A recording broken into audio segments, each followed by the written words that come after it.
Hey, welcome. So you're hearing all this buzz about crypto, and let's be honest, it can feel like you're trying to read a map in a totally different language. Well, you've come to the right place. We're going to cut through all that noise and give you a simple, straightforward guide to this new financial world in 2025.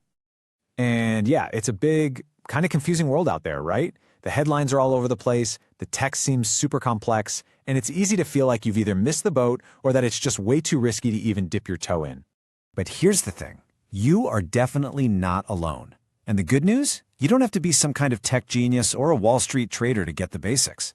We're going to break it all down. What you need to know, the new rules of the road, and the really big questions everyone's asking. So, let's get started. Okay, first up, before any adventure, you need a map, and you need to know what the words on that map mean. So before we can really explore the world of crypto, we have to get a handle on the basic tools and the lay of the land. So think of a crypto wallet as your own personal digital vault. Now, it doesn't actually hold the coins themselves. It holds something way more important, your private key. This key is, well, it's like your signature and your PIN code all rolled into one.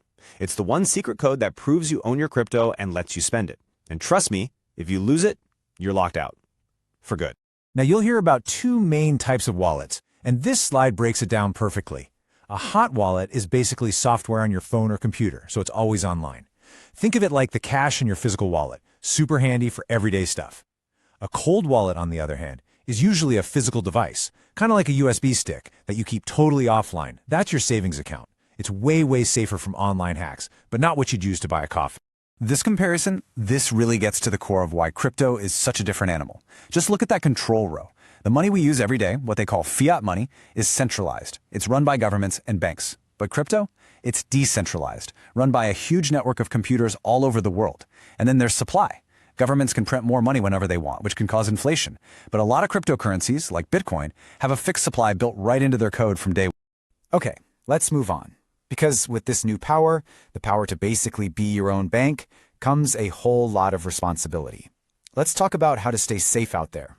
Security is not a set it and forget it kind of deal. It's something you have to keep doing. The whole idea is to create layers of protection. So first rule, don't leave a ton of crypto sitting on an exchange. That's like leaving your life savings at a store overnight. Move it to your own wallet. Second, you have to use two-factor authentication. No excuses. And finally, that backup phrase, those 12 or 24 words that can bring your wallet back to life, write them down on paper and hide them somewhere super safe. And I mean offline safe. And of course, you've got to know how to spot the bad guys. If some project is promising you insane returns with zero risk, guaranteed, it's almost definitely a Ponzi scheme. A rug pull is when the creators of a new crypto project build up a ton of hype, take everyone's money, and then just disappear. And please, never, ever click on a random link and type in your private keys or backup phrase. That's literally like handing a thief the keys to your vault. And this is why all that security stuff is so critical. If you mess up and send your crypto to the wrong address, or you fall for a scam, there's no 1-800 number to call. There's no bank that can reverse the charge for you. Once a transaction is on the blockchain, it is final. Done. That's why you have to be your own head of security.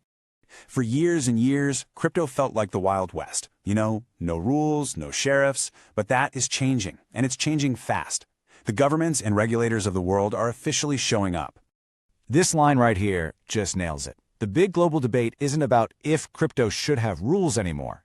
In 2025, the conversation is all about how to regulate it, and those rules are becoming very real. And check it out, these aren't just small changes. We're talking massive shifts. Globally, you've got this travel rule getting adopted to track transactions and fight crime. In the EU, their huge MiCA regulation is creating one single rulebook for the whole continent. And in the United States, the Genius Act is putting the first major rules in place for stablecoins. You know, the cryptos that are supposed to be tied to the dollar. The takeaway? The Wild West is being tamed. So, now that we've gone over the basics and the new rules, we can get to maybe the biggest, most important debate of all. Who is this technology actually for?